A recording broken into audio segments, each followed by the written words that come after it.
Bullhorn Betty rocks.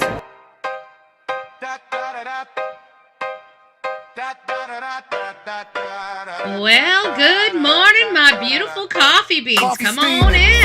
On the table. We clocking early, hunt what's unstable. Bullhorn Betty on the curb, voice raised. Flip-flop queen with the homemade phrase. Notebook thick, got the screenshots flag. Names in red ink, every rumor, every tag. Late night live stream, screen glow on her face. Truth in her throat, got a lawman's pace. She don't blink when the threats roll through. Come see me, she says, if you think that's cute. Bullhorn Betty in the coffee club. We hunt bad guys till the sun comes up. From the front porch steps to the courthouse rug. We fighting for the ones that they gave up. Bullhorn Betty in the coffee club. Sip that truth from a styrofoam cup. From the quiet streets to the madhouse buzz. We ain't letting go till we get that justice.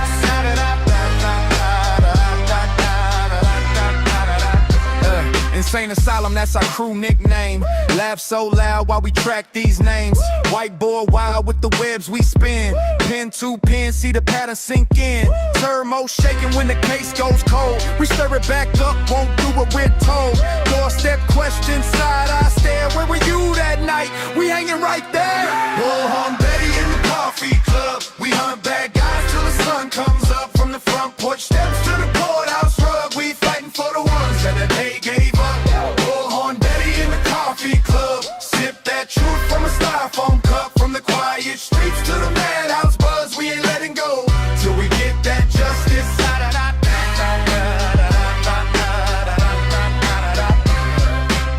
This for the faces on the milk cart labels. This for the families praying at tables. This for the names that the news won't say. We say them out loud every single day. Every day. If you're running in the dark, better feel that fear. Betty got a bullhorn right in your ear. Coffee club crazy, but we think so clear. One small town, whole world gonna hear. Hey!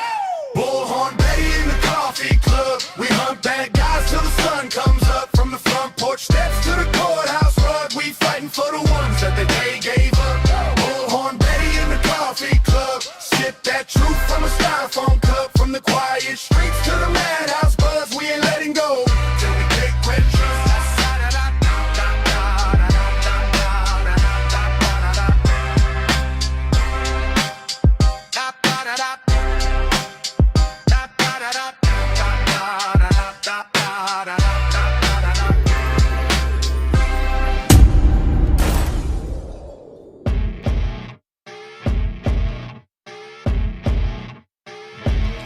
As you wake up in the morning, you want to find the latest, greatest information about criminal cases and have an intuitive conversation about the suspects associated with these cases. Head over to the Bullhorn Betty channel on YouTube.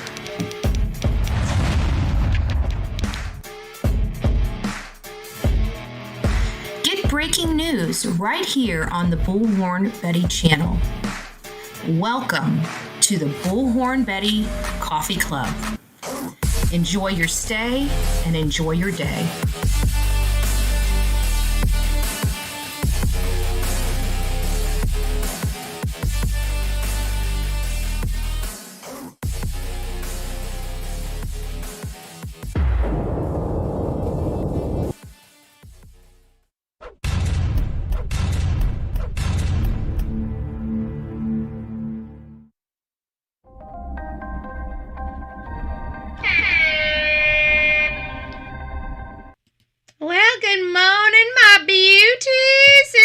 To see you this beautiful Monday morning, Manic Monday, baby, Manic Monday, April 13th, beautiful, semi-beautiful day. I just realized I do not have my cell phone in here. What the heck did I do with my, I've been working so damn much, I didn't even realize I didn't have my phone in here. Sometimes I need my phone to look at the temperature. I didn't even check the temperature. I haven't been out of the house.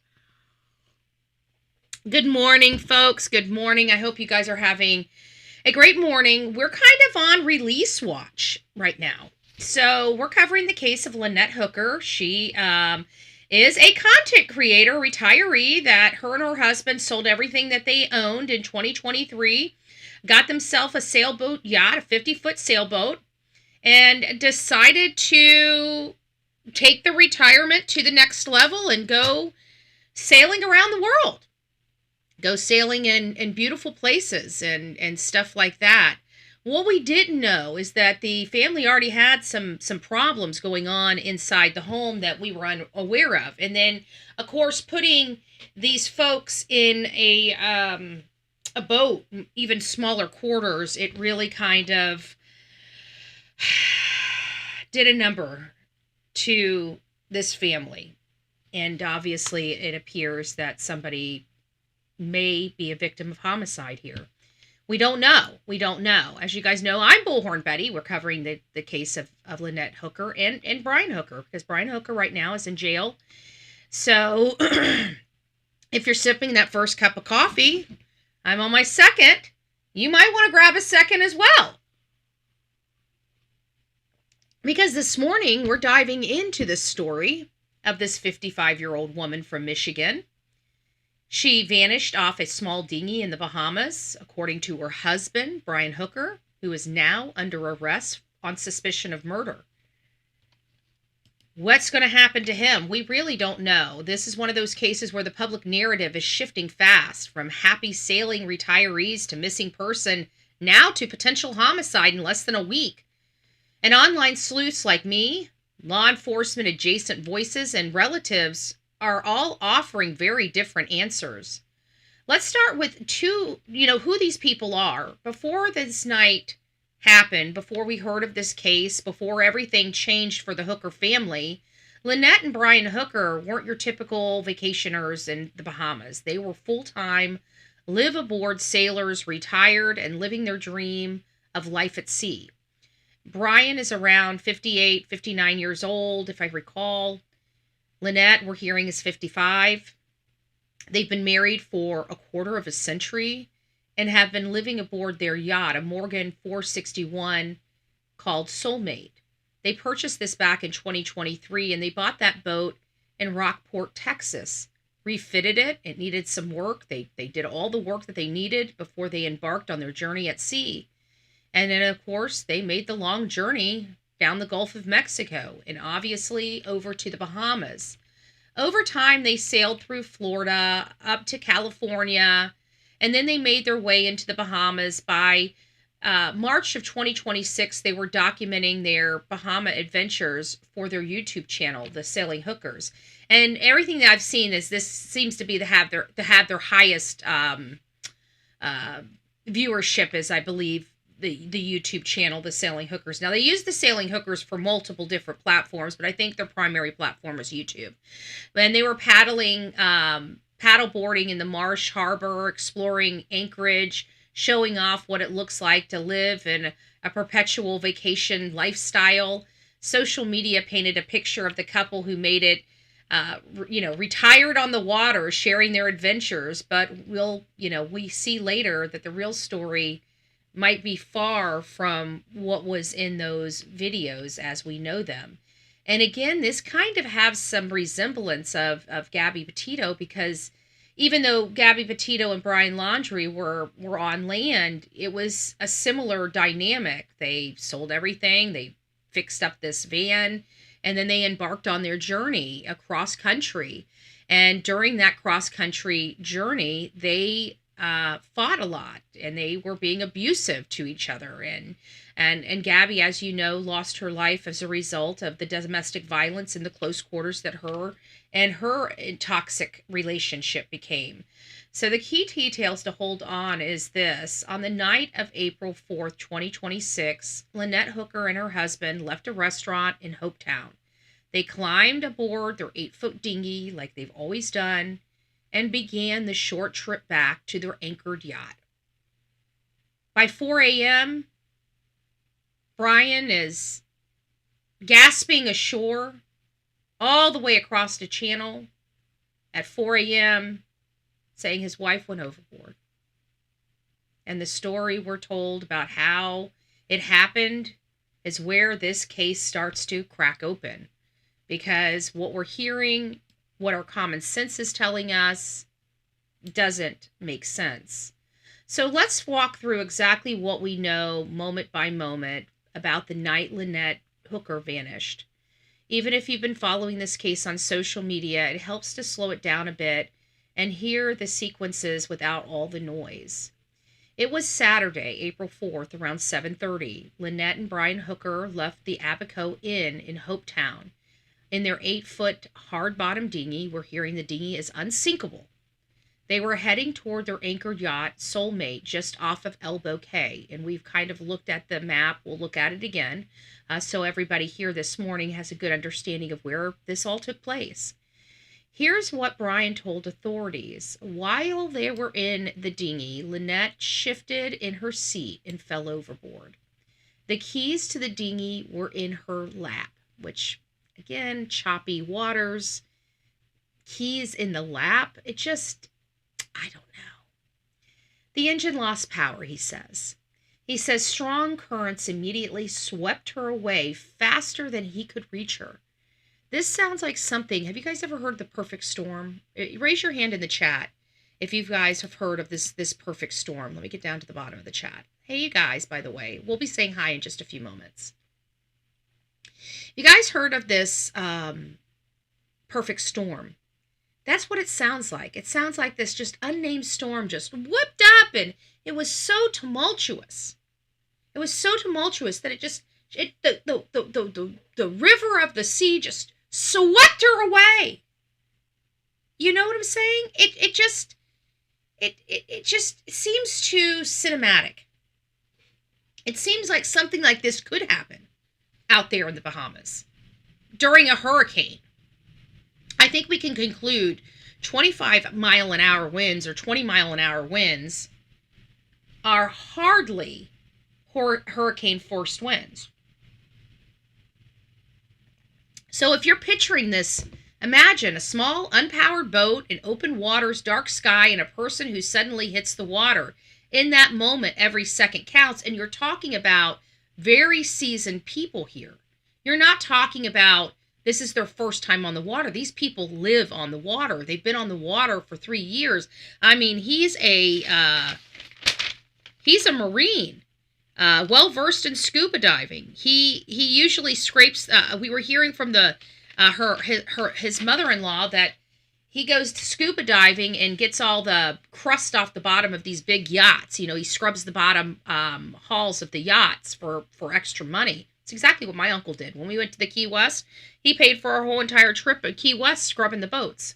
He got up, got his swimsuit on every morning and went out there to the docks and asked anybody if they wanted to, gave them the price to do it. If they wanted it, they would have him do it.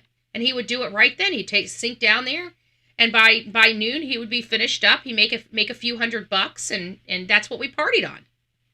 You know? So, you know, again, this is the same uncle that I said did the same thing, sold everything that they've got and went on they had a sailboat as well, and they traveled, a sailboat yacht. So, as you're seeing, she just was swept out to sea. So, if you're picturing this, you know, it just doesn't, well, one, it doesn't make sense, but as you know, every second counts. But there's details that are raising eyebrows. According to the report, Lynette did not normally drive the dinghy. We're hearing reports from the Daily Mail that said everybody knows that she drives the dinghy. I don't think that's the case, because her family says nope, she's not. She doesn't. He's a control freak. So why are the keys in her lap? And if she didn't drive, why was she holding the keys at all? So here's the next red flag. Instead of dropping anchor right where he last saw Lynette, or staying on the scene to mark the location, which, again, he's military. He knows that he needs a marker. He paddled the dinghy away from the area and toward a completely, so far away when there were so many things right there that could help him. Remember, he said this happened at 7:30. You're not telling me bars and all this stuff is closed down at 7:30 at night. It's not, it just is unbelievable for me. By the time he got there, he had to ask for help, get a ride back out to the anchorage.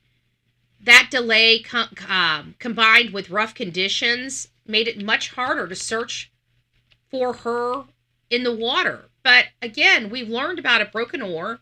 I'm not sure that she's in the water. We haven't seen any sight of her. We're hearing that there's bull sharks in the water, and even if a bull shark got her, to me, I feel like there would be evidence that she was attacked in that water. You can't just eat an entire human in water and have no evidence of that. It just typically doesn't happen. I'm not going to say it's never happened that way. It just typically doesn't happen that way. He is full of crap, in my opinion. They got back to the yacht. Something happened. He killed her and staged the rest. Bingo, bingo, bingo, bingo. Yep, I kind of believe that's exactly what happened. Me and you are right there with that assessment. Yep. So as of this morning, we know that she still hasn't been found. No wreckage, no clear physical evidence of exactly what happened, in that dinghy. And I think it's important that we say in that dinghy in light of what Nanny Goat is saying, because, it does appear that they did make it back to the yacht. And we know that typically she's abused inside that yacht. And we know that things got really, really intense just a few months ago. She just got back to him.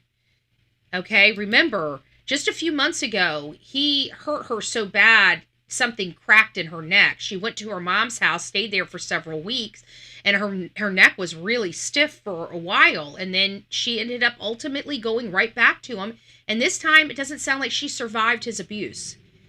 But whatever it is, it does sound like this is the situation. It does sound like they were drunk all day, which is the catalyst to the abuse. Everything went wrong, which is a catalyst to the abuse. He was he had to have been an absolute bear. Everything was wrong. Now ask yourself, does this timeline sound like a tragic mistake made in poor conditions or bad judgment? Or does it have the shape of a carefully constructed story, one that might be hiding something much, much darker? And I think that many people in my chat think it's a much darker situation. So good morning again. It's nice to see everybody here. Let me just say hi to everybody. Melanie, it's nice to see you. Bullhorn Betty is present. Eeyore Blue, Downey, Alicia. Guys, there was a little hiccup this morning in our notification. Why is this not? Hold on a second. Why am I not on my docketed? Didn't do it? Oh, good gracious. Hold on, guys. I thought I had this all set up. I can't even see who's all in here. Hold on. Sorry. It's just going to take me a second, hopefully.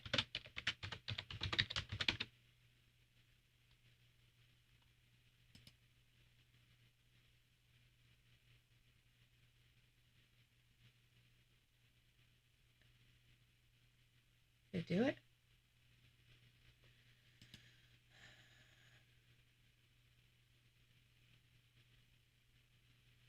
Okay, there we go. There we go. Okay. I couldn't tell who was all in here. So we have 92 people, folks. So if you haven't hit the thumbs up button, hit the thumbs up button. But I want to ask you guys, how many of you guys are believing the story as it is? I'll get down to the bottom. Go ahead and start getting your answers in, and we'll start hitting those answers when I get down after I say hi to everybody. So it's nice to see you guys. If you made it this far in the show, please consider hitting that thumbs up button for your girl Bets here. If you're on the replay crew, if you have the ability to hype this live, consider hyping me. It's Monday. We're here at the butt crack of dawn. It's still dark outside of these windows. I will tell you that. Here in Florida, it is still dark. We do not have the light creeping in just yet. It is getting light, but it's still pretty dark at this time of the morning here at my house. So it's nice to see you. I think he's full of crap. But anyways, Melanie, Eeyore Blues, Downey, Alicia, it's nice to see you. Sweet Jenna. And I just want to say I'm really super sorry about this morning because I set up these two lives. We have a second live after this one at 10:30, and it's for Nancy Guthrie, but I forgot to change the time. So both of these were notifying everybody, so I had to go over there and tell everybody, I'm so sorry, this is the wrong live. This is not until 10:30. So just to let you know, we already have another live set up. If you want to hear an update or get the new developing information on Nancy Guthrie, then you are going to want to hit that notify because that's at 10:30. We have another live scheduled at 10:30, and we're going to have another live scheduled after that. We're going to start opening up. Now, granted, I still have county stuff. This county, I've got one planning meeting. I can do it over the phone. I don't have to be down to the county. I don't have to be down to the county until right before Delilah needs to go in for her surgery. The week of her surgery, I will be at the county. We'll be at the county Tuesday, Thursday, and then Friday she goes in for her surgery. So that's coming up really, really, really quick. I don't know how I'm going to be doing my lives with her because she's going to need some medical care. You know, she's my baby. And anyways, so it's nice to see you, fake news hater. It's nice to see you too, my love. I hope you are doing well. Deb, it's nice to see you. Danielle, it's nice to see you. Whispering Winds, good morning. It's nice to see you. Who else do we have up in the chat? Mama, good morning. Sabrina, the middle-aged witch. Hello, my love. Holly, good morning. Good morning. Where else Oh, YouTuber is here, dancing away. Hello, hello. Veronica, it's nice to see you. Good morning. Lady JJ, hello, my love. I love you. It's nice to see you. I hope you're doing well today. Arizona Raven, up in the chat. It's nice to see you, love. I hope you're having a wonderful and very early morning. Oh, good gracious. Riley Rue is up in the chat this beautiful morning. It's nice to see you, Riley. Did I say hi to you, Deb? If I didn't, good morning, Deb. Who else do we have? I think I got Nanny Humphrey. It's nice to see you. Good morning, Jewel. Good morning. Nanny, Jewel, Humphrey, Danielle. Yep, got you, got you, got you, got you. I got you. Denise, good morning, love. I hope you're doing well. Carol, oh, there's our hands raised. There's our hands raised. Good movie. So that was about The Perfect Storm. You know, we're not having those dynamics in The Perfect Storm here. You know, we just don't. This was granted, yes, it was choppy. Should they have been out in such weather? Probably not. Is it dangerous? Of course, because you can go overboard. But still not a lethal thing. The only thing that's lethal about going overboard is if you're in, you know, shark or alligator infested waters that chomp, chomp, chomp, jump at a bit. But most people don't, you know, ride in dinghies or, you know, unsafe vessels when going through or embarking through such treacherous waters with such peril. You know, we don't use, like, I'm not going out in a freaking canoe in shark or alligator infested swamp area, okay? I want something that's a little wider, probably something like a dinghy. I'd be out there, not in a freaking canoe that can capsize in the middle of the water, you know? But even if they did get in the water and it was rough and it was like, you know, seas just going like, most people can, you know, especially strong swimmers, athletic people, military people, they're trained in those types of conditions. They're trained to withstand those types of conditions. Nothing but a thing. It's nice to see you. Good morning, love. Good morning. Hello, hello. There it is. Yes, we believe full of crap. Full of crap. But we are on release watch today. If you guys don't know, Brian, today's the day. Today's the big day, folks. Today's the big day. Is Brian being released, or is he going to be officially charged? I don't think they can extend it past today. By this evening, he's in their clutches until this evening. They got the extension from the courts. But what's going to happen from here? And like I said, I think they have enough to charge him with something. It might not be homicide. It might be something like driving a motor vehicle, you know, or a boat. I don't know what they call it, a vessel under the influence of alcohol that resulted in bodily injury and or death. That's a pretty big, hefty crime. Okay? So you got to think of Paul Murdaugh. Now, granted, it was more civil than it really was criminal. He did have some criminal culpability, I think, if I'm not mistaken. Somebody did. So there's going to be some criminal implications here, but they're low in nature, considering that we believe he beat the crap out of his wife and killed her or strangled her or something like that. Give me just a second. I gotta blow my nose.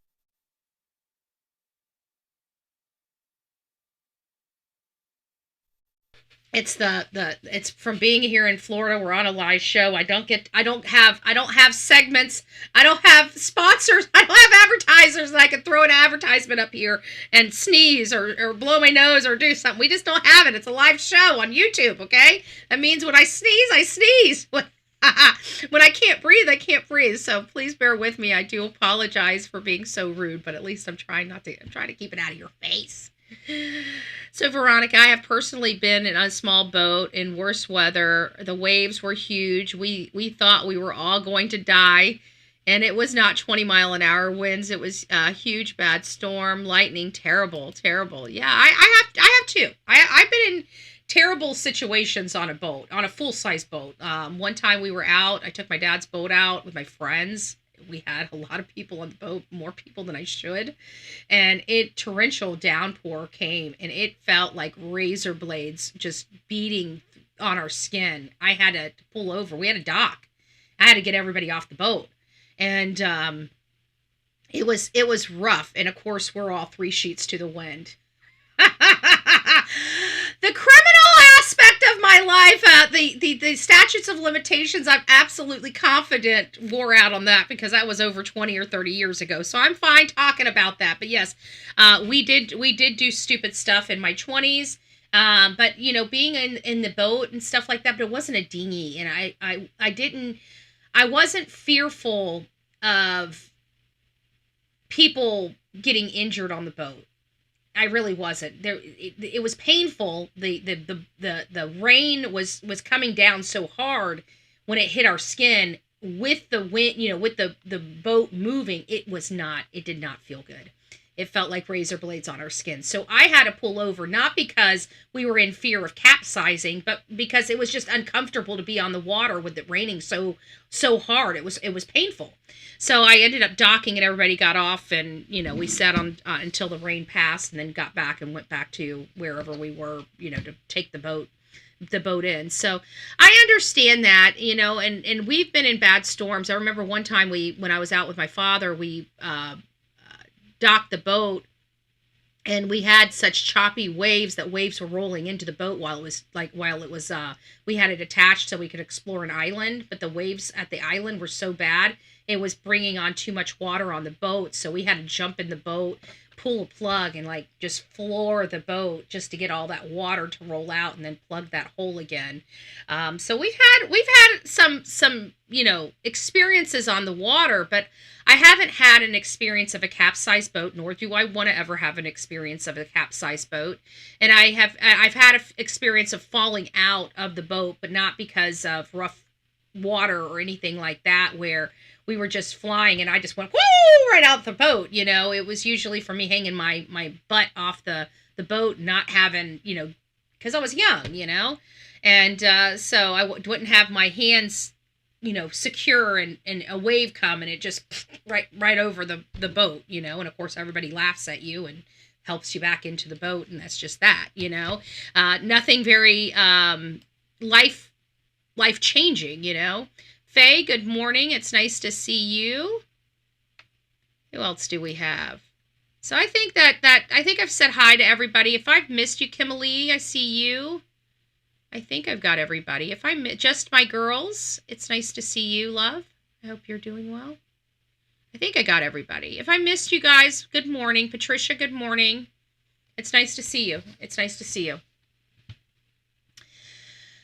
All right, so let's kind of get back here. Let's fast forward to the days after the disappearance, and something important shifts. The case stops being a missing boater. It just doesn't seem like they're really engaged in this missing boater aspect of it. I think that they had the Coast Guard up quick enough. It sounds like the problem I have is when you look at this area. Let me pull this area up. Let me pull the map up here. Hold on a second, so everybody can understand what we're looking at here, okay? I think it's very important that you get a good understanding of where everything transpires out here on the water. I think it's just good.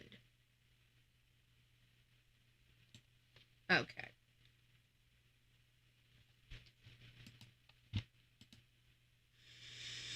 All right, guys, here's the map of the area. And so if you're new to this case or don't understand how everything transpired with this case and why people are looking at Brian so oddly, we're going to go over a few of those. If you've been here, hey, Robert, it's nice to see you, love. I hope you're having a wonderful Monday. Good morning. Good morning, love.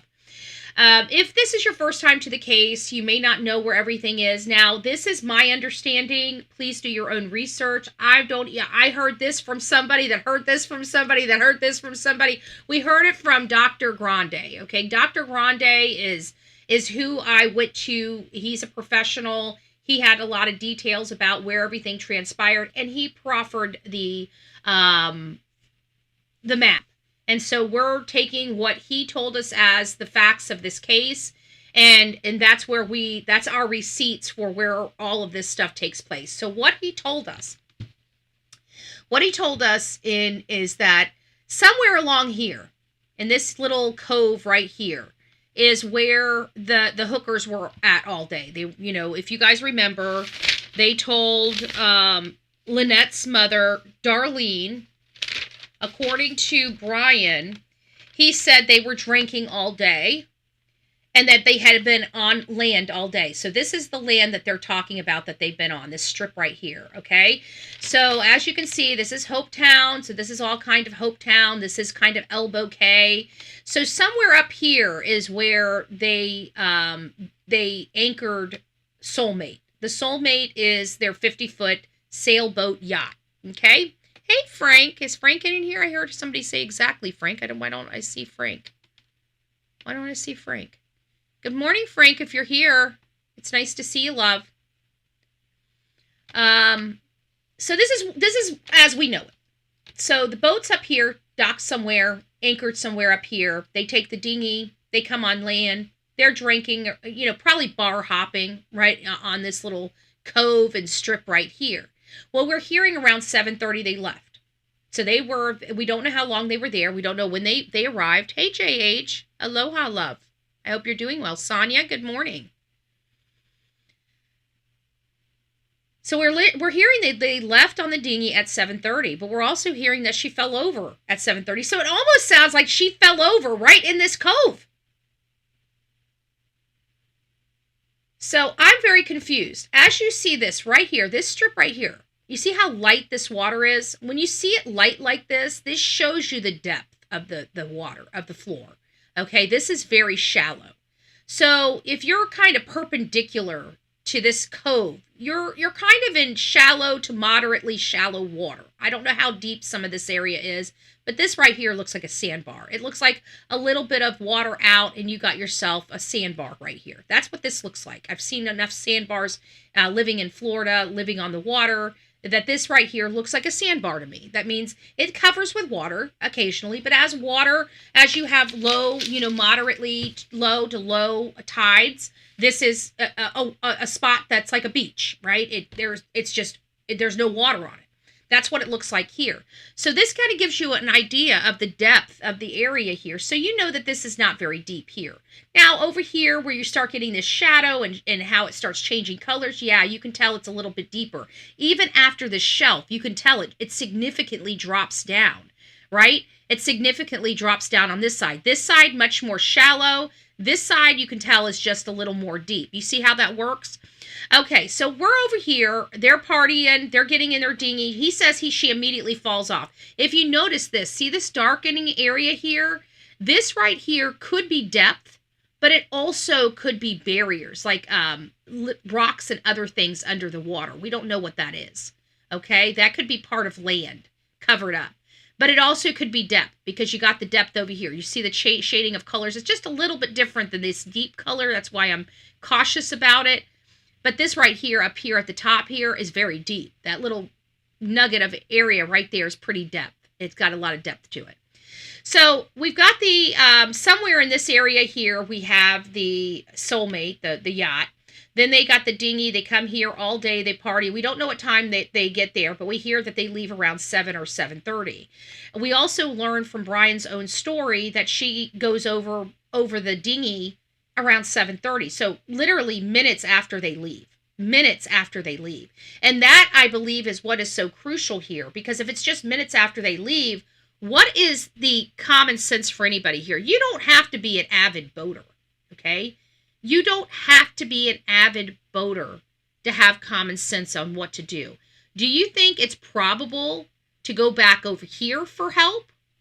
Or do you think it's probable to go all the way across this channel? All the way across this channel. All the way, all the way, all the way, all the way. Oh, now we make it to Marsh Harbor. Here's Marsh Harbor. Okay, all the way over here. Now, the last statement he made to a friend is that she capsized, went over, not capsized, the boat didn't capsize. She went over. She fell overboard. And he tried to see her, he tried to get to her, but the wind was so bad, it just kept moving us further and further away. Still doesn't make sense because anybody knows a dinghy is light. You can anchor the dinghy or jump in the water and hold a cord of the dinghy and take the dinghy with you while you're swimming to the other person. Okay, you're talking about a light boat here. You're not talking about something that's going to be hard. You could actually tie the rope to your frickin' bathing suit bottoms and swim without even holding the cord if you really wanted to, or wrap it around your waist. There was ways to do it. But he said that she was swimming toward Elbow Cay. That's what he said. Yet he went in, this is Elbow Cay here. So if she went in the dinghy and she's swimming toward this way, again, explain to me why he's going all the way over here to Marsh Harbor for help. They were just here at bars. It's 7:30 at night. He could have just swam over here and said, "Oh my gosh, guys, the dinghy capsized." Why? Why didn't he go over here and immediately start getting people calling for help? And yeah, 7:30 is dark, but it is dark. But I can't imagine on that water you can't see nothing. I've been on the water long enough. I know that the moon and the ambiance of the moon reflecting off the water, it's not dark, okay? It's not pitch black. You're going to have some luminescence from all the, bars and tourist areas here. Yeah, he is a liar. We know he's a liar. And that's why we're so fearful. Is because, one, the story doesn't make sense. And if somebody is running this narrative, there's a reason why they're running this narrative, because it's not believable. That means something more serious happened, in my opinion. If she had just went overboard, we know he would have went right back to the bar that they were drinking at all day and said, "I need help. My wife just went overboard and I can't find her." And they would have called immediately, right then and there. It wouldn't have been at 4 a.m. They would have been able to have a lot of people localized right there. People from the bars and anybody across that thing, they know time is of the essence. They would have all been getting out in the water. They would have all gotten their dinghies and started searching for her with their floodlights and stuff like that to find her. That's the problem. I don't think he wanted that, because they would have done that. Everybody in there probably has a dinghy. Just about everybody. They would have been out on that water looking for Lynette faster than law enforcement could have gotten out there. That's what makes me believe she is not in that water. I believe they did get in the fight, just like Nanny Goat said. I believe that they made it back to their vessel. I believe that a fight ensued, and he strangled her. And I think things went too far, because he's so used to her getting up that when he had just had a bad day, everything went wrong, he says. Everything. His statements was, we were drinking all day. They had been on land all day. Everything that could go wrong went wrong. Didn't have a radio. An oar broke. That's very suspicious to me. He says he didn't see where she was. It was an unsinkable dinghy. Her daughter was an excellent athlete and swimmer. And he's a Marine and a scuba diver. And for these waters, for them to not be able to professionally navigate these waters, according to her mom, is BS. It doesn't make sense. It doesn't make sense.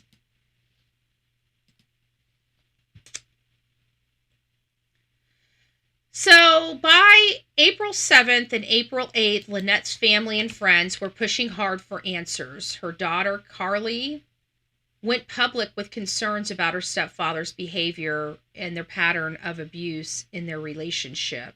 She had suggested that, Brian had this history of domestic violence, that when she was 3, she watched him strangle his own 12-year-old daughter. So he has been putting his hands around people's necks for decades.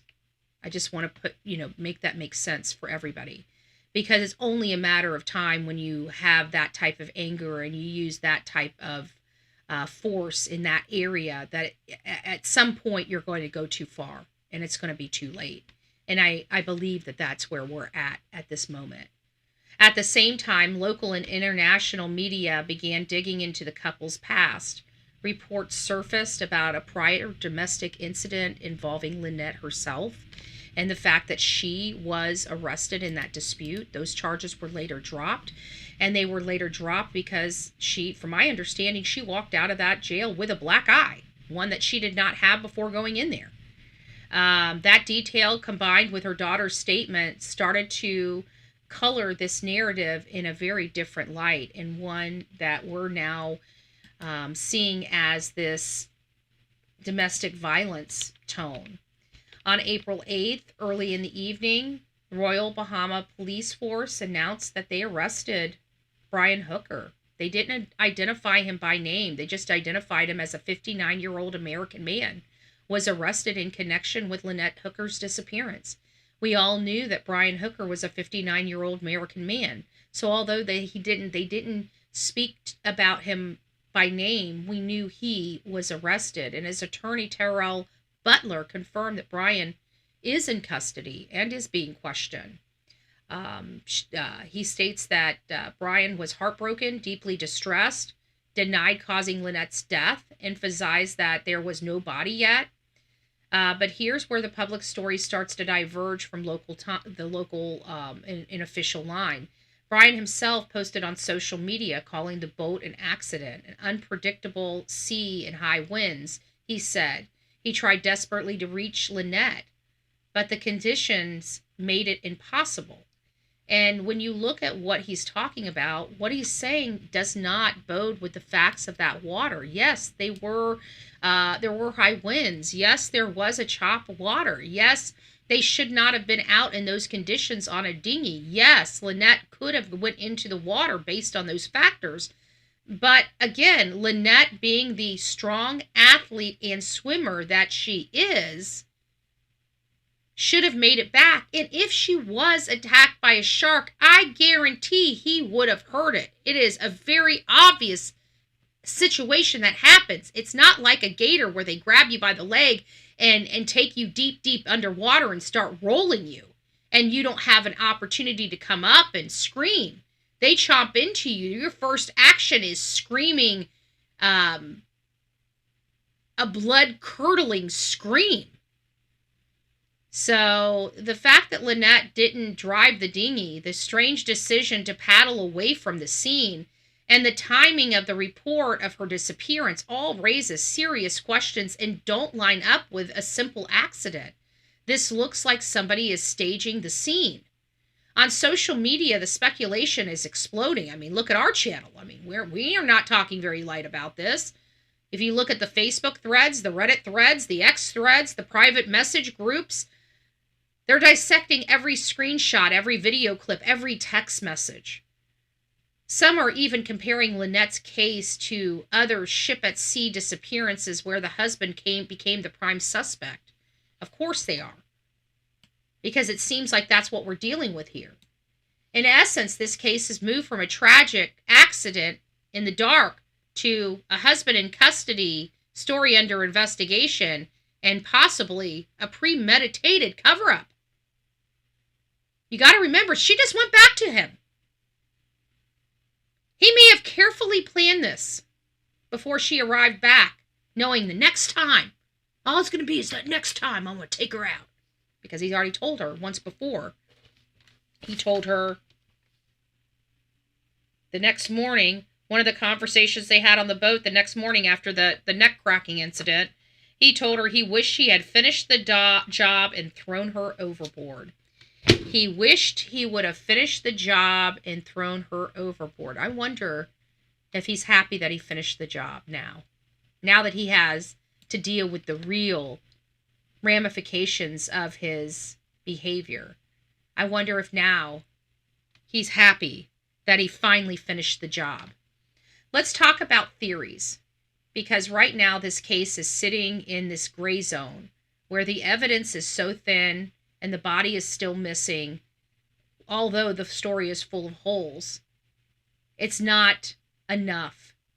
That's a perfect storm for speculation. I'm going to lay out 4 main theories that are circulating, from law enforcement adjacent voices to true crime content creators like me and online sleuth communities. Some of them more plausible than others, but all of them are influencing how people see this story. Theory 1, the genuine accident. Very little people that I've come across, read about, or read their hypothesis believes that this is a genuine accident. And there are several reasons why they do not believe that this is a genuine accident. And one of those reasons is the fact that Lynette and her husband are experts on the water. Okay? They live on the water. He's been in the military. They know how to read maritime maps. She's an athlete swimmer. He's a Marine, scuba diver. These are people that know how to swim in the water, know how to get themselves out of jams, have been on the water for 3 years in all types of conditions and never once had any problems. And I guarantee this is not the first time she's ever been overboard. And I almost guarantee this is not the first time she's been overboard while intoxicated. So why was it this night that she loses her life? The only way that that woman would have drowned in this water is if she was unconscious when she went into the water. Period. He's not talking about her hitting her head. He said that she tried to adjust herself, they hit something, and she went over the water. I don't believe the story he's manufacturing with this accident. This is the innocent but tragic theory. The night is dark and stormy. The sea is rough. The operators are in a small, powerless dinghy. Lynette falls overboard. The current is stronger than expected, and Brian is unable to get her in time. He just watches her sail away. Advocates of this theory point to the conditions: high wind, no moon, rough water. They stress that even experienced sailors can make disastrous mistakes in those conditions. This is not a story about a villain. It's a story about a bad decision and just plain bad luck. First responders and local officials have largely stuck to this framing, focused on the randomness of the sea and the difficulty of nighttime rescues. But that quickly shifted, did it not? And so now we're down to theory 2. Down low homicide, framed as an accident. It sure makes sense according to what we're hearing from Lynette's mom and daughter. And I don't see why those two would be lying about this. It seems like they hold no hostility toward Brian. It seems to me that both of them are completely heartbroken that this is the story and the fate of their loved one. This is the dominating narrative in a lot of online true crime content shows and podcasts and circles like ours. The idea here is that Brian Hooker staged an accident to cover up a murder. And I think law enforcement believes that too, because, again, he's arrested. People point to several red flags.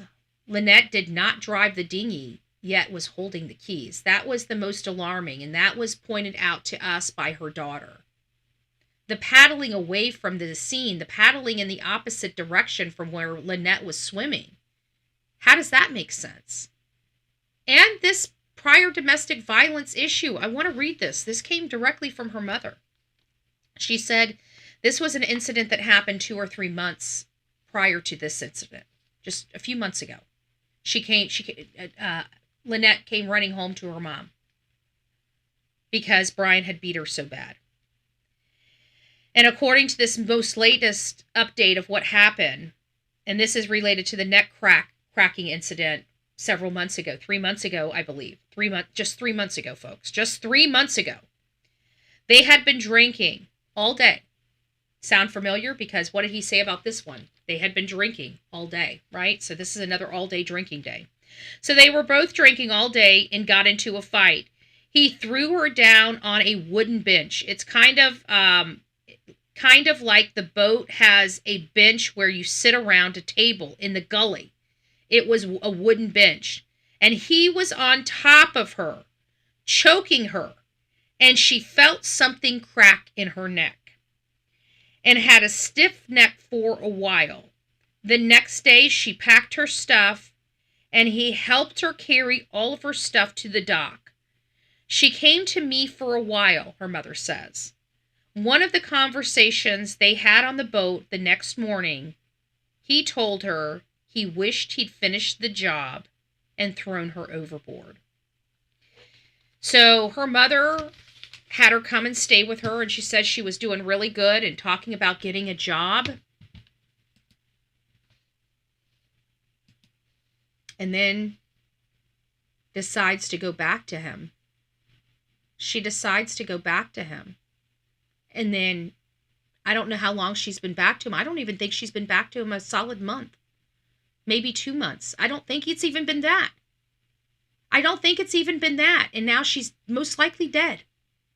I just want to show you from the last time, just a few months ago, where he says he wished he would have finished the job and thrown her overboard, to where we sit today.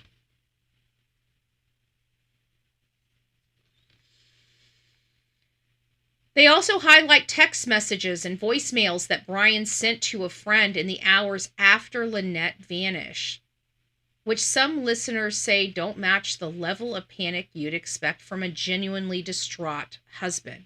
Everybody, including her daughter and her mother, talks about how Brian and his tone are so monotone, so slow, so distant, not urgent, not concerning, not mourning, just monotone, no emotion.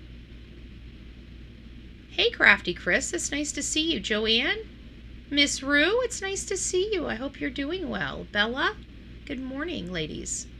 Ladies and gentlemen. I don't know which ones are you ladies and which one are you gentlemen. Bella, I know's a lady. Miss Rue, I know's a lady. Crafty Chris, not sure.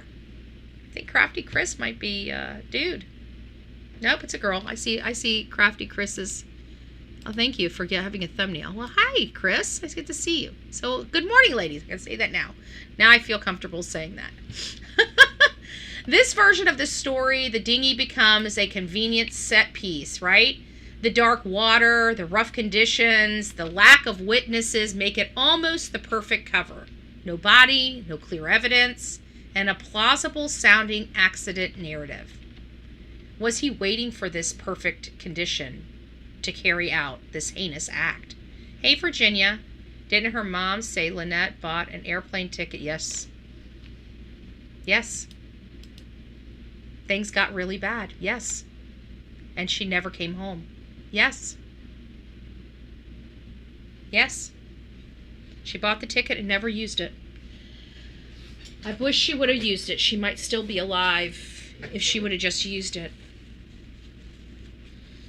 But her mom wanted to have a relationship with her, didn't know what to do, was at her wit's end, even called Al-Anon and, to find out how to handle her daughter's abuse.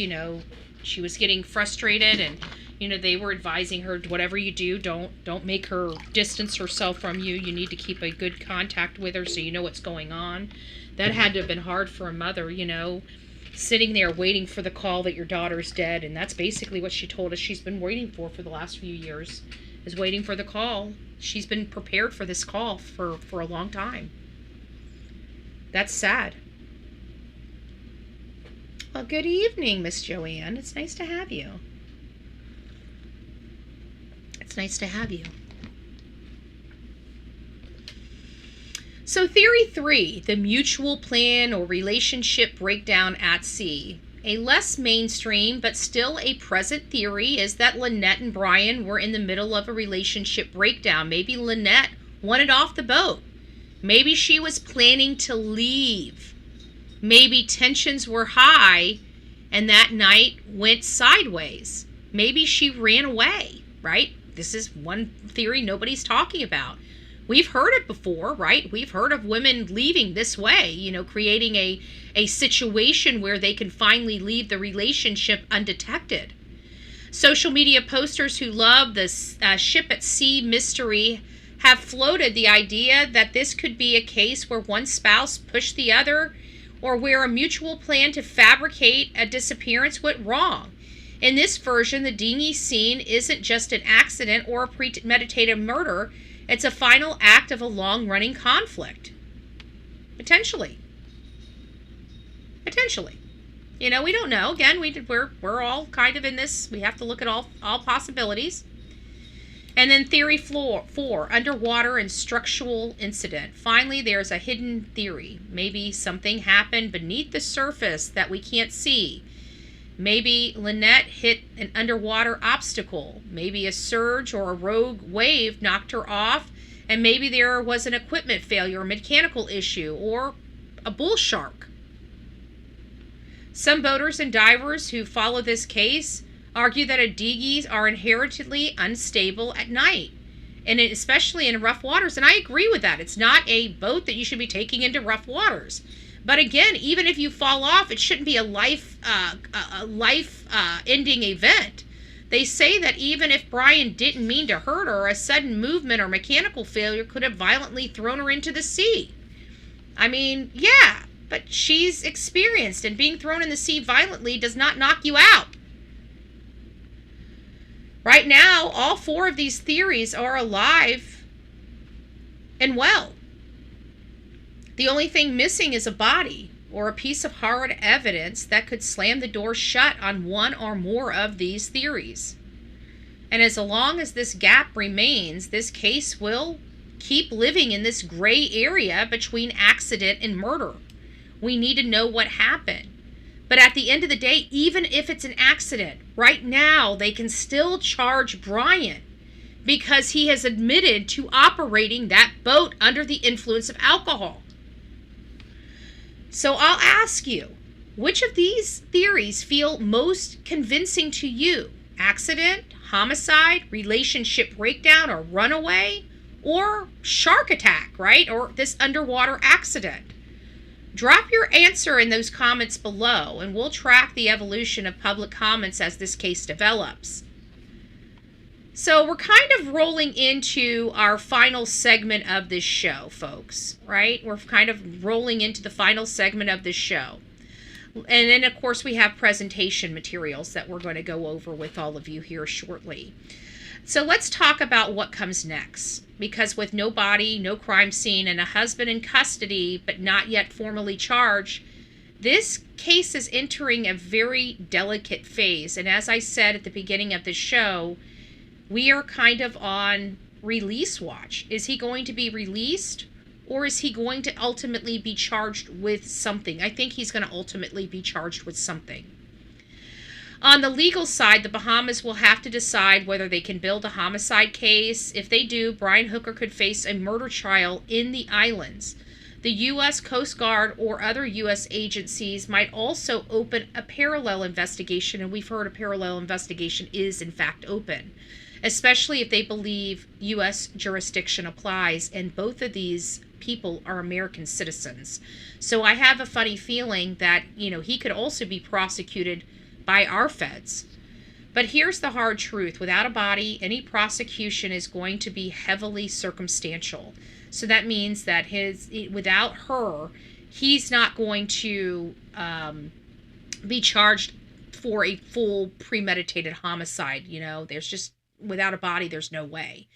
However, I think at this juncture, they have the driving the motorboat under the influence that resulted in great bodily injury or death. I think they can prove that because they have not found her. They don't need her body to prove that he's already admitted that she went into the water. Whether that's true or not, I mean, they have to prove those things, but these are statements that he made. So I believe they've got him, driving. So they might be able to get him on some low-hanging fruit just to get him into the system. But I don't foresee them charging him with homicidal charges without her body. Unless it is, by way of DUI with great bodily injury and or death. Something like that. I can see that being charged. But other than that, I don't see anything else being charged. So on social media side, the situation is already chaotic. Online sleuth are sharing screenshots, dissecting timelines, and even speculating about secret messages or deleted videos that they have no access to.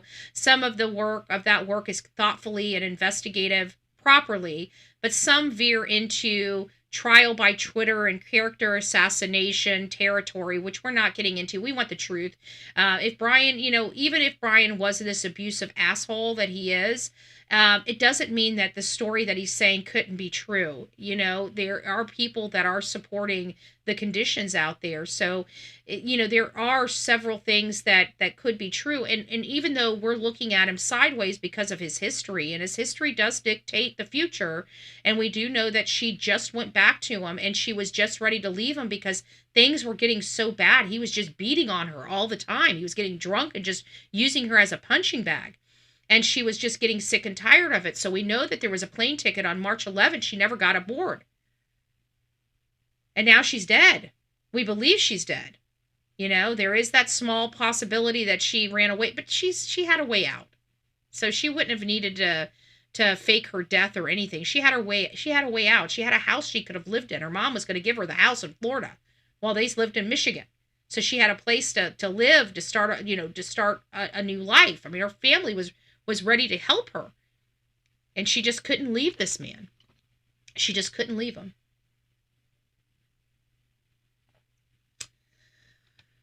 So I'll say this. We're not here to convince Brian, right? We're here to examine the facts, highlight the inconsistencies, and help you understand why this case is moving so fast from a disappearance or an accident into this potential homicide territory. In the coming days and weeks, we're going to be watching for three things: whether a body is found, whether formal charges are filed, which today's the day. I mean, they're going to have to either, in my opinion, excuse my language, shit or get off the pot. And whether new evidence, text message, videos, online forensic, was he searching how to commit the perfect homicide? What details emerge that changes the narrative before us? And for now, this remains a case where the sea is the only witness and the sea is not talking. So before we close out, I did want to go over a few things. Firstly, I do want to tell you guys this. If you are wondering what the heck is going on with gas, we've been talking about gas for a while, but we'll end with that. We're not going to start with that. The husband of missing mom, Lynette Hooker, reveals a grave mistake he made in a phone call. Can't really explain it. And it says the husband, arrested in connection with his wife's disappearance in the Bahamas, described the event of the night she vanished as a cascade of failures, admitting that he can't really explain what happened in a frank call to a friend. Brian Hooker, 59, is still being questioned by police in the Caribbean after he said his wife, Lynette, 55, fell off their small dinghy as they were returning to their yacht on April 4th. In this cascade of failures, it was a cascade of failures, and it's something I'm never going to forgive myself for, Hooker said in a call to a friend. I bet you he's never going to forgive himself because he didn't mean to go this far, but he did. We stayed too long. We left too dark. It's all kinds of shit, Hooker continued, speaking in a calm voice. Again, no urgency, no upsetness, just calm. Everybody has been referring to him as just unnaturally calm. Brian then admitted not anchoring the dinghy. I effing threw the anchor out last instead of first, he told his pal. So he knew he needed to anchor. So he says he anchored. So why didn't he get out and start swimming toward his wife? Why didn't he start looking for his wife? He's saying that he anchored. He finally anchored. That doesn't make sense, folks. Truly crafty bruises heal, words stick a lifetime. The husband of missing boater Lynette Hooker shares maps showing where she fell aboard. So the boater arrested in connection with his wife's disappearance in the Bahamas sent maps to family, friends, and fellow boaters detailing the route the couple took during their ill-fated voyage and made note of where she supposedly fell over in the water. Brian Hooker, 59, was taken into police custody on April 8th, 4 days after he claimed his wife fell off the dinghy and has not returned. Brian shared maps showing the couple's outing, including where Lynette vanished with his family, with his friends and other boaters when the initial search and rescue was still active. He alleged shared a small photo with law enforcement. According to the outlet, the image appeared to be a screenshot of the Navonic and GPS app boaters use to navigate. Brian digitally edited the map to mark the area on the dinghy route, which the couple were taking back to their yacht when he claims Lynette toppled over. I don't see the map here. They didn't produce the map in this, but it sounds like there is a map. There is a map. So that is fairly interesting. And then what do we have here? I want you guys to hear from the daughter. I think I want you to hear from the daughter. So I'm going to play just about 30 seconds of this, of some statements, and then I want you guys to hear from the daughter. With us, what Brian called a harrowing account that happened right before this arrest, which was on Wednesday night. Quote, Brian shared a harrowing account of an incident that occurred on the night of his arrest. Under conditions of heavy rain and strong force winds, he was taken by boat to his boat, the Soulmate, for a police search. Despite the choppy and dangerous sea conditions, he was kept in handcuffs while attempting to move sideways across the wet, unstable flooring of the boat to maintain his balance with a bundle of clothes in his restricted hands. He lost his footing and fell overboard. What do you bet he threw himself overboard?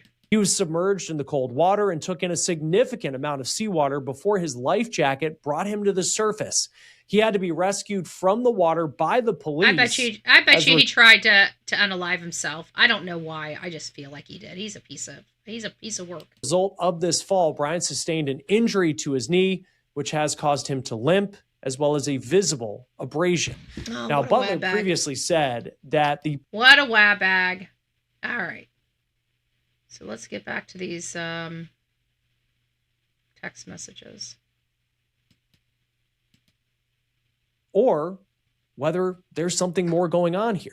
These are direct messages that Brian sent to a friend on Facebook in the wake of Lynette's disappearance. That friend shared them with us. So he reached out to Brian on Monday after seeing the hookers on the news.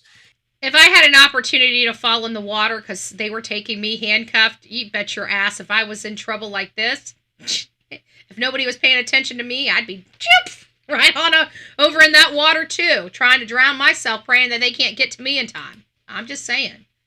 He's got a lot to deal with here. Reached out to Brian on Monday after seeing the hookers on the news.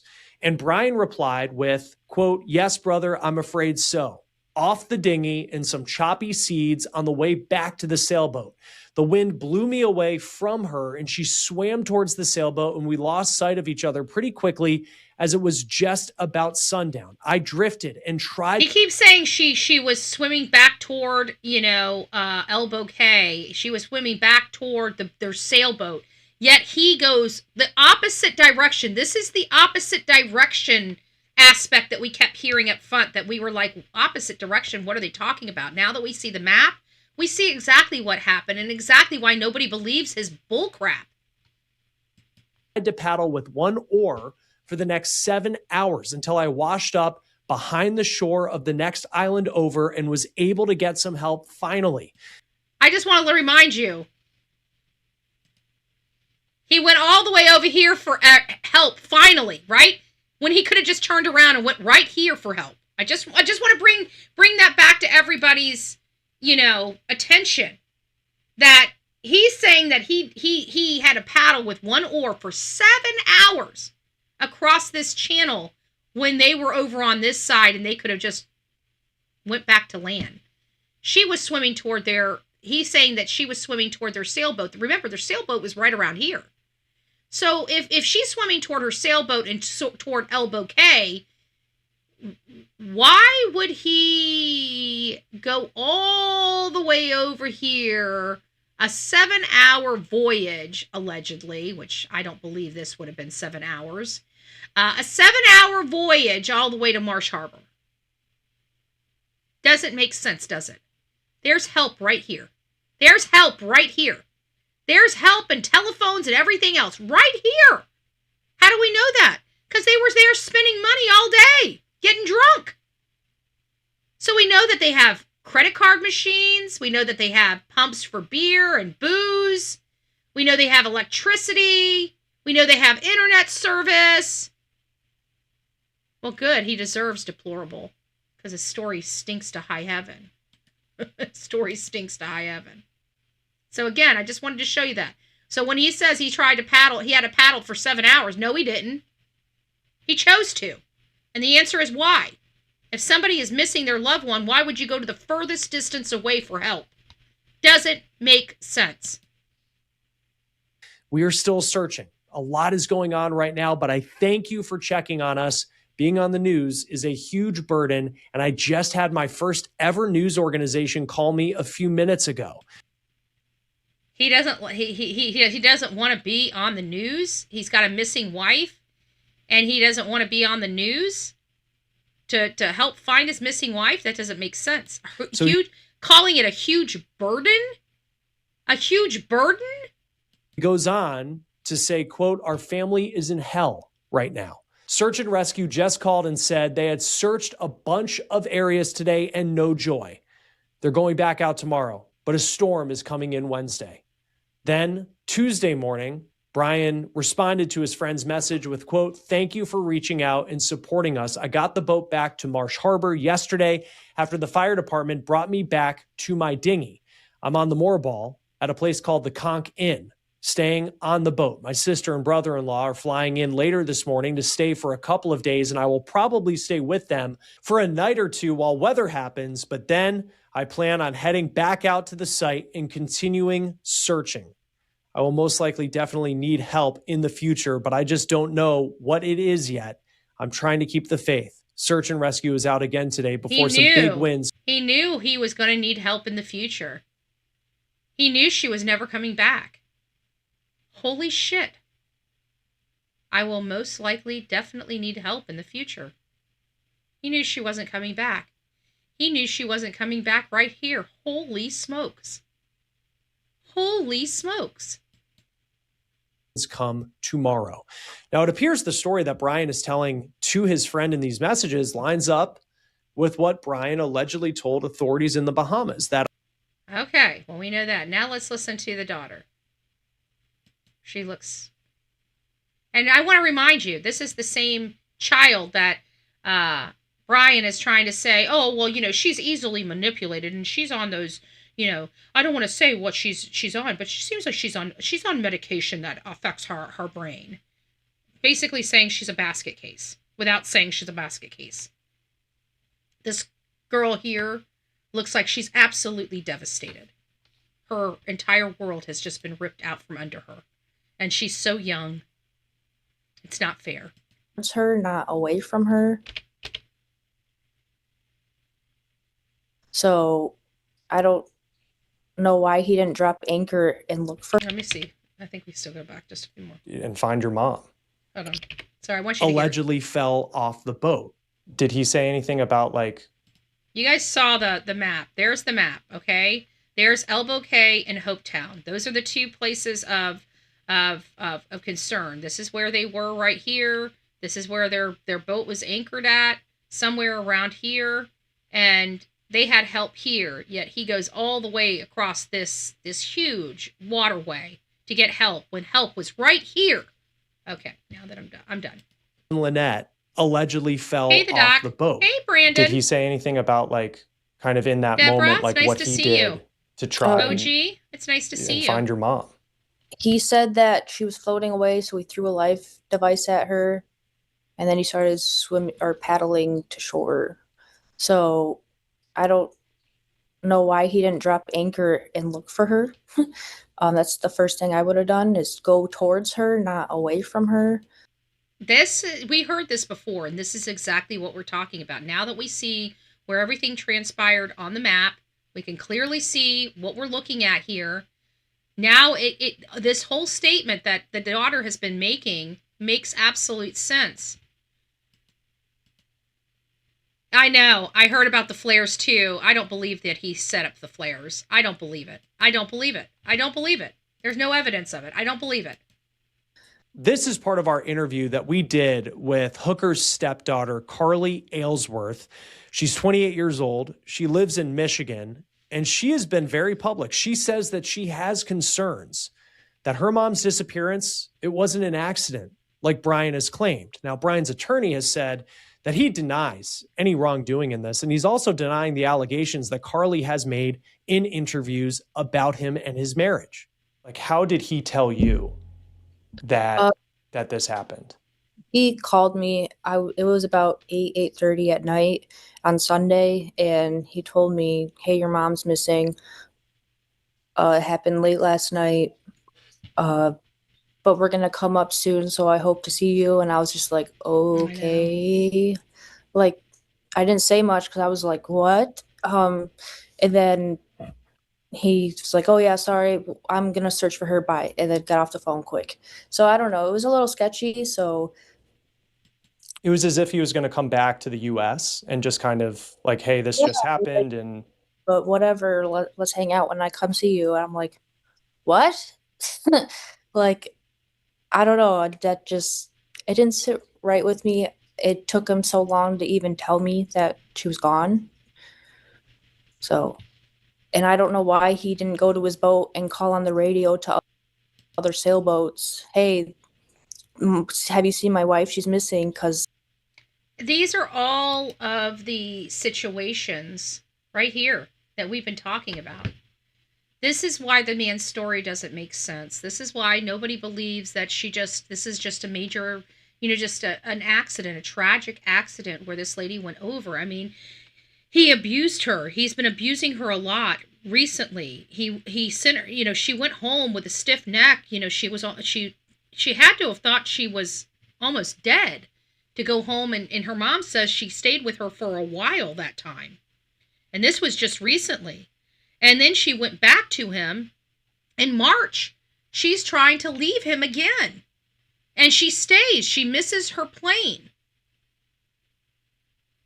And now she's dead. This is without a doubt the progression of domestic violence. We've seen it so many times that it's hard for us to believe at this point that this woman went off, even if she did fly off that boat, just as this man said. It's going to take, at this point, it's going to take somebody showing us that this happened for us to believe it, because of this man's horrible history. I believe this lady here. I believe everything that she is saying. I've heard her statements. I've heard her statements multiple times on different interviews, and her statements has been consistent from interview to interview. Consistent. It hasn't changed. It's been consistent. The statements she says are still the statements she says. I believe her. When I hear this, how calm Darlene was, and that is Lynette's mom, and how she said, we've been waiting for this day. We were waiting for this call. We've prepared ourselves for this. That should tell, when a mother says that should tell you how bad it is. When a mother actually reaches out to Al-Anon and other organizations to try to understand how to act around their own daughter that's being abused. How do I help my daughter? When you have a parent, actually an older parent, reaching out to those programs to try to save your daughter and find out what to do, it's serious. And this is everything that Darlene has done since her daughter's been with Brian, but not to this. It's just been recently. Apparently, since they got this boat, it has gotten 1,000 times worse. The abuse, he had her ultimately isolated. And if you know anything about abusive people, the isolation is what allows them to flourish with their abuse. So when they were home, yeah, there was abusive moments, but they were home, neighbors could hear, more public areas, so they didn't act that way. But when you're on the boat in pure isolation, and there's no place to run, there's no place to run out, there's no neighbors to call, there's no help to be had, it got worse. It got worse. It got so bad that she thought she was going to die so much she left. And he even told her the next morning after the whole neck incident, and this happened a couple months ago, some 2 or 3 months ago, he wanted to finish the job and throw her overboard. He wished he had finished the job and thrown her overboard. And then now we are here today. So I don't believe, hey, peace, love, and G, but nice to see you, love. I hope you're doing well. The doc, it's nice to see you as well. It has to be strong currents to pull someone with swimming experience out. Yeah, I don't believe it. I think it's all a hoax. I think we did hear notification or some information about, they have some type of sensors on their boat. And those sensors on the boat identify that Brian was on the boat when he states that he was paddling across the ocean. So we do know that there is some type of evidence that is pointing that his story is a lie, that he was in fact on the boat. And if he was on that boat, I believe she made it back to that boat as well with him. And I believe, because we know that all of their problems happen inside that boat. They don't do it in front of people. They don't do it at the bar. They're not having knockdown dragouts at the bar. Oh, thank you, KMH. Thank you so much. Welcome to this crazy family we call the Coffee Club, i.e. the insane asylum. Grab your straitjacket in your padded room and welcome aboard. Because I'm a love machine. Hey, Deborah, alcohol and water don't go well. They do not. But in my opinion, they made it back to that boat, and they got in a fight on that boat. And I believe a similar situation happened. She probably said something. Next thing you know, he's on top of her, and he doesn't let go like he always does. He holds on just a little bit longer. And then it's like, oh, crap, I went too far. She's not waking up. Now, the panic, the sheer panic, the adrenaline, everything starts flooding in because he realizes he's a murderer. He just killed the love of his life. Well, it's obvious he just killed the love of his life. I'm pretty sure she's got bruises and marks all over her poor little body. And he's like, oh shit, I gotta do something with her. What's the first thing he does? He's got to be able to pack her up somewhere, somehow, without nobody noticing her. So we have something missing. Is there a cooler missing off of his boat? We need something with wheels, something to carry her with. Or he moved that boat. He moved that boat. If that boat moved, where did it move to? Because he might have put an anchor on her and dropped her right wherever that boat is. He did something to her. Okay? I don't know if he would have been able to get her on the dinghy and get the dinghy out there into the water and then push her off the boat. I don't know, but I feel if she's in that water, she's weighted down without a doubt. She's wrapped in something, a cooler. She has a anchor, something heavy holding her down. But it's the oar. The oar is missing, or not missing, but broken. The oar is broken. Could he have used that to push her into the water and it snapped as a result of it? Or did he use it as a shovel to help bury her into the earth so she's on land? I feel like there is a land aspect. I feel like he would have had the wherewithal to know that if he puts her in the water, they're most likely going to find her in the water. I feel like he is a Marine. He works on the land. I feel like if he was trained to dispose of people on land, which is opposite of what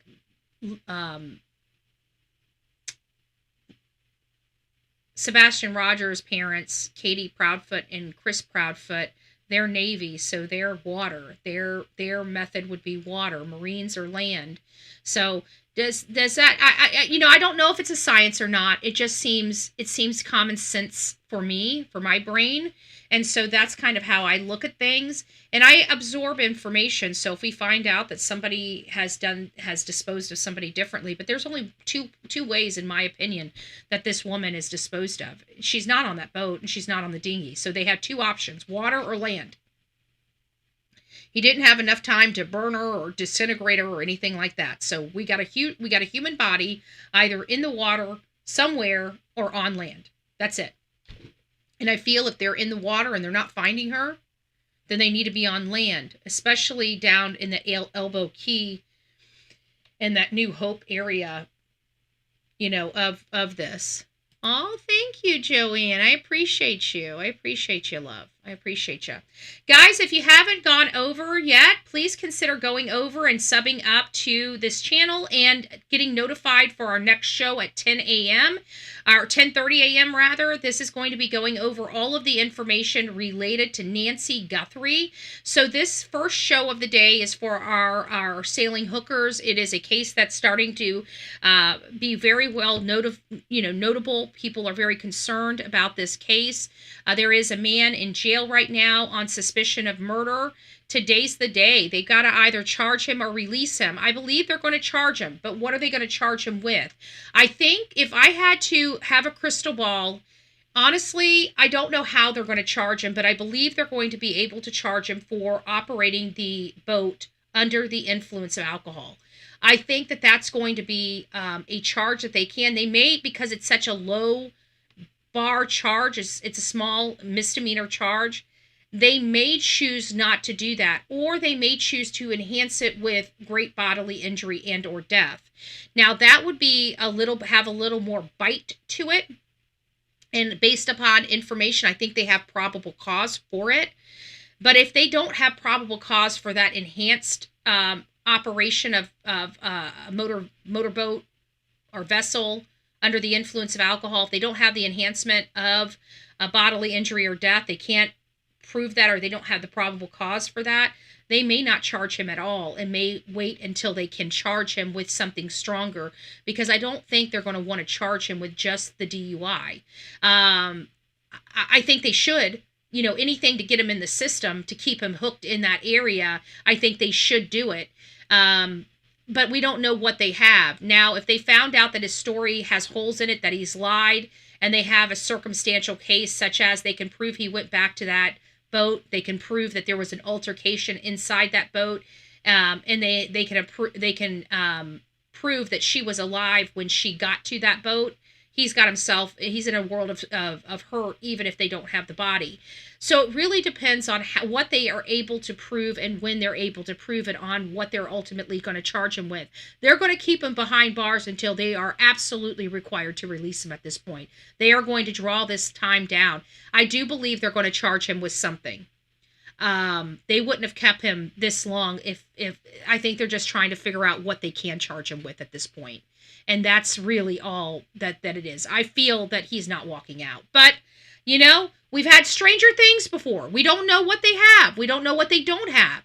So we're just going to be sitting here watching release watch. Is Brian going to be released today, or is he going to be charged? I think today is the make or break day. So we are going to be monitoring this case very closely throughout the day. We have multiple shows throughout the day, so if we hear of any breaking news, we will move to that breaking news. If she's charged And even if we're talking about another topic of conversation, we will stop the show and do breaking news on this if we hear anything about Brian Hooker or any possible potential charges or release that he may have. We will make sure that we keep you up to date on it. So stay here if you are looking about Lynette and Brian Hooker in the case of the sailing hookers. Was this a tragic accident or is this a homicide? This channel here is kind of teetering on it's a homicide, and this is a domestic violence, a very, unfortunately, a very common situation, which is domestic violence and somebody losing their life as a result of it. This is another Gabby Petito situation, in my opinion, and it gives us an opportunity to tell the people in our chat, if you are suffering from domestic violence, please seek help. You need mental help, and you need help leaving your individual. You do not need to be put through that. You need to have a better, you need to learn to love yourself. If you can't love yourself, how do you expect anybody else to love you? But at the end of the day, if you are in an abusive relationship, you've got to get out of that. You cannot allow yourself to go through that. And God forbid if you have children. Teaching your children that that's okay is just not cool. It's just not cool. It keeps that cycle going. I know it's scary. I know you don't know what's before you, but I can tell you there are a lot of women out here that have a lot more than we ever thought we could. But it took us getting ourselves up and walking out of that door and leaving our stuff behind in many cases. So don't allow yourself to be killed because you want to hold on to something. Leave. Leave and don't turn back. Leave and go get yourself some help. Leave and start building your life. Leave and start thriving, not surviving. All right, guys, rock it out with your coffee beans out. Don't forget to be fearless. If you see something, say something. An ounce of prevention is worth a pound of cure. And until next time, please be safe, but more importantly, kind to one another. We will see you back here at 10:34. Nancy Guthrie. God bless.